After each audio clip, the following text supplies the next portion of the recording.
Hey, my little Uruks. It's been a while. I know you've missed me, but don't worry.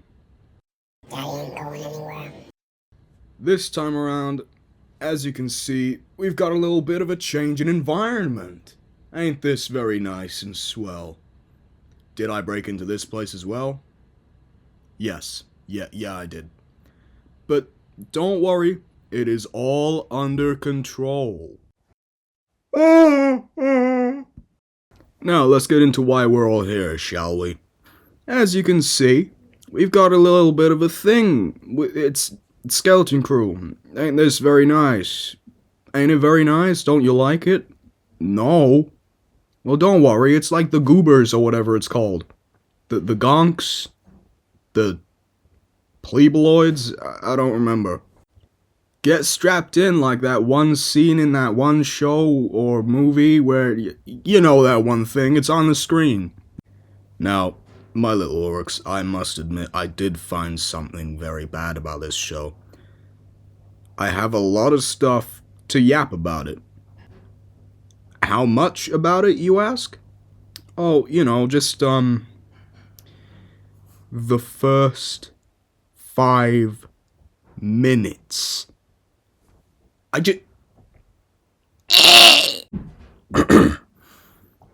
The opening crawl and theme for the title screen are both absolutely wonderful.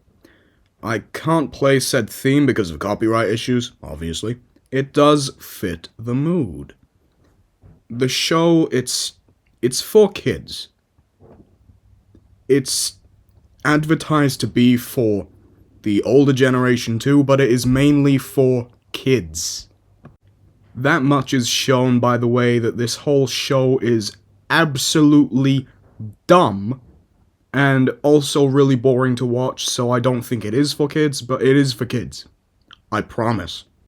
The only issue at all in this whole opening title crawl is the fact that it mentions the pirates having brands on their ships, but it doesn't actually show it. This is a show don't tell moment. This is something that is so...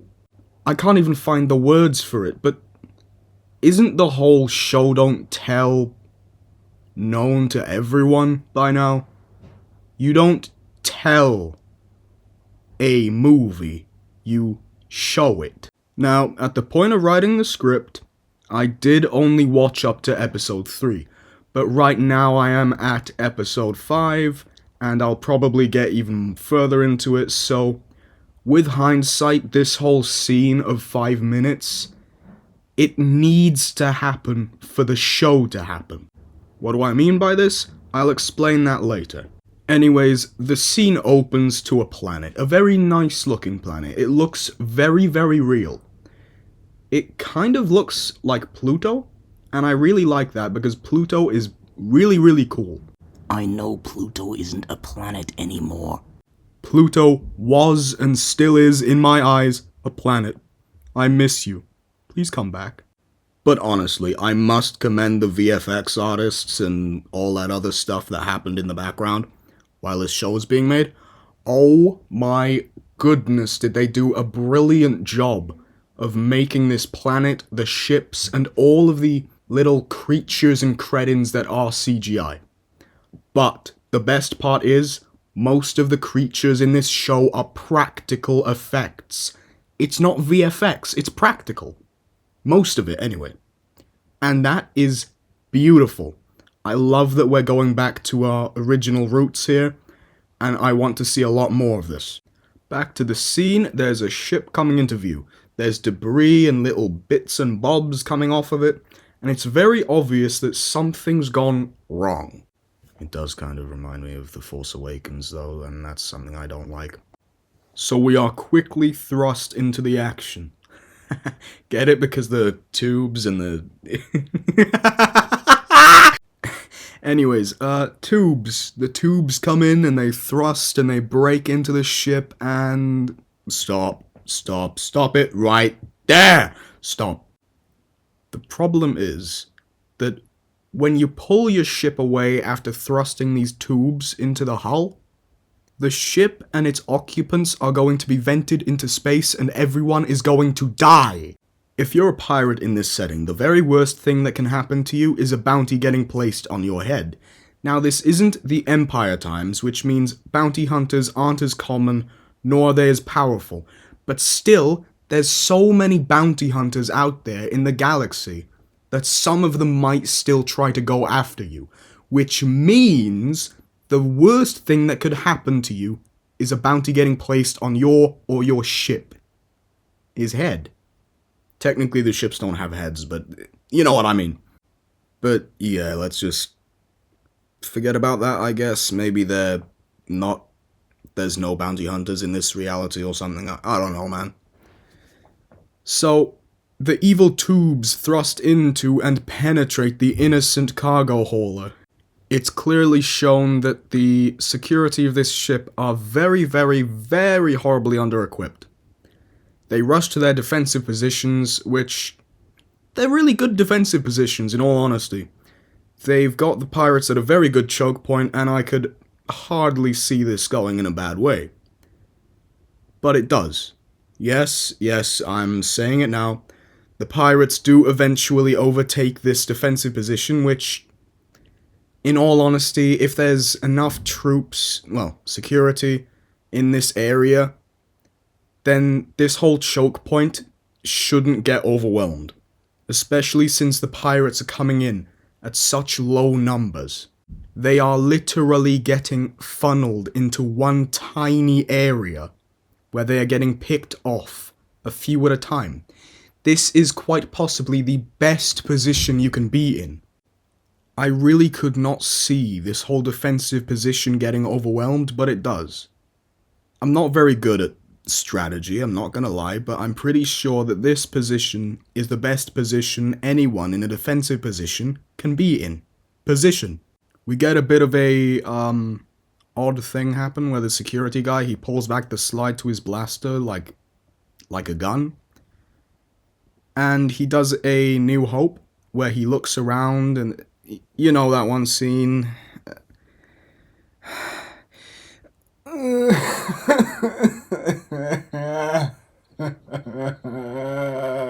So yeah, they've sort of stolen from A New Hope here, and I'm saying stolen because they didn't make A New Hope. This is a new team under what is basically a new production team and everything else. This isn't the same Lucasfilm that created A New Hope. This is a different Lucasfilm. It's under a completely different entity and a completely different creative mind, which means, in my eyes, they have stolen from A New Hope. But don't worry, it's not just the security team pulling off A New Hope. The pirates are doing the same thing.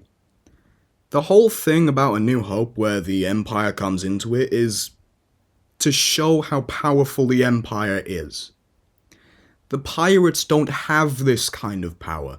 They can't sacrifice a number of people just to take this ship.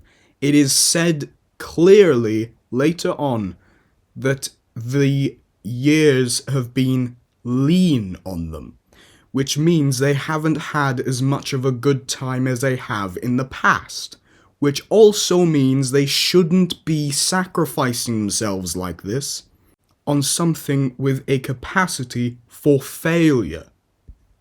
But yeah, they breach it Normandy style. They somehow overpower the security in a better position. One guy gets shot in the eye, he doesn't die. What the hell? I don't know, but shouldn't he have died from that, even if his eye is on the top of his head because he's an alien? Shouldn't he be dead? Superheated plasma to the eye? I don't think that is something you can just shrug off. Even if your eye is not in a lethal position, it's still a powerful weapon that should kill you. Right? I mean, it's superheated plasma. How are you surviving that? But guess what? That guy who gets shot in the eye, he gets an eye patch later, so he's a real pirate now, I guess. They have so many options and opportunities to destroy this ship easily. I mean, They could have used an EMP, they could have shot out the engines, they could have done anything. But no, they're boarding like 18th century pirates. Hell, they could pretend to have a distress. They could ask this vessel coming by for help.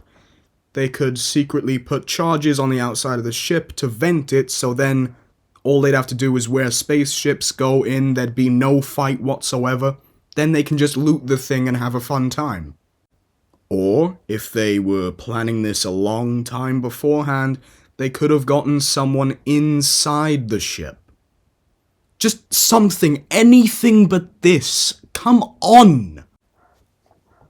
Do you know how you would stop such a silly situation happening to your spaceship? Well, I'll tell you how. With the Uruk Protection Service, you can protect your precious cargo of Gamer Girl bathwater. And with 4 months premium for free with the code Glorben-Schweberstein Limited. That, I don't really know how to say that. It's like, I don't know, maybe it's on, is it Gondorian? I don't know. You can get your next purchase of Uruk Thralls half off, my friends. Half off. This is a deal I'm making just for you because I love you. Really, I do. But yes, Glorben Schwemperstein Limited, and you can get your next purchase of Uruk Thralls and 4 months premium for free. Oh. I mean, the Thralls you get half off, you don't get them for free. But still, any purchase of Thralls, no matter how big they are, unless it's exceeding 100, it's half off. Because I love you, and I did not make this, but I love you, and I love you, I love you, I love you. Please don't leave me, please. So we cut to the hauler's cannons training on the tubes and blowing them up. None of them vent at all. The air doesn't go out, even though there's supposed to be air in there, so I guess they are void pirates. They breathe the void and they live in the void because they're void pirates and they void. Void! One of said void pirates wearing spaceship void ship void. He goes over and he's with a grapple and he puts a little explosive on the cannon after it blows up the tube. He exclaims, "Hurr!" before running away. Are you serious? You didn't disable the ship's weapon systems? Are you an idiot? Who's in charge of this ship? This guy's a moron. Oh wait, he is later on. He actually is a moron. But he's also secretly, spoilers, a Jedi? What? But yeah, this cargo vessel, whatever it is, it could have started shooting at the pirate vessel at any point, but only now, because only now we see it, so only now it exists, because if it isn't on the camera, it doesn't exist. Cutting back to the tube. We see Mr. Black Dog Beard Pirate Dog Man. He comes in and he easily guns down the whole security area. I'm pretty sure this is a different tube, but he guns down everyone single-handedly, but then it's not single-handedly because people appear behind him in one shot. They then disappear in the next shot, which means he is doing it single-handedly. But then in another shot, they appear in front of him, so he wasn't doing it single-handedly. I'm confused. Please help me, honey. This show cost $200 million plus. Or at least that much money has been pumped into it, and we've got these types of mistakes. These are easy to spot. They're editing mistakes. You can easily fix editing mistakes because they're editing mistakes. Are you stupid? But then we get a new character, Mr. Hard Hat Predictable Captain Man. He wears a hard hat, and he is predictable, and he is the Captain Man. Yeah, then he grabs the captain of this other ship, and he does predictable monologue. Something about the days being lean, and The pirates being not good with the pirate captain man because good old man pirate got bad. He threatens Mr. Captain Pirate of the hauler, and this guy then insults the pirates, which gets him killed. Are you stupid? The whole threatening scene was to try and open this magnetically sealed vault, which they couldn't open beforehand, but I guess they can open it because they've now discovered their blowtorch. So that whole threatening scene to try and open the vault without blowtorch was useless because they have blowtorch to open it, which they can use just blowtorch. Blowtorch! So he then cuts out a little square. He kicks it, which should break his legs because it is a lot of inches of steel. I don't know how many inches because I'm not smart enough to know how many inches that is in the little inches thing and the inch. But yeah, he breaks his leg. He's not going to be able to walk again, but I guess he didn't because he's Superman. He opens it and then he goes in and the vault is empty. Oh no! Black Dog at my side comes up and he literally picks up a little credit on the ground. And he says something along the lines of, All that life lost for a single measly credit. uh-oh, Mr. Black Dog is angry. And Mr. Predictable Captain Hardhat Man is now an idiot. Because he then doesn't say anything along the lines of, oh, don't worry fellas, we've got this whole ship to loot and salvage. The hyperdrive alone would net us tens or even hundreds of thousands of credits. We could tow the ship somewhere, we could strip it, we could do anything with this ship. We've just got to keep it with us and make sure the little tubes don't come out because we were idiots in shooting the tubes at it. But don't worry, we can still, tow the whole ship. We can still salvage it. There's still money to be made. He doesn't do that at all, which really pisses me off, man. What the hell are you doing, Mr. Captain Hardhat Predictable Man? Do something better, you silly, silly Jedi man. How is a pirate even a Jedi pirate in the first place? How? Please explain it to me, honey.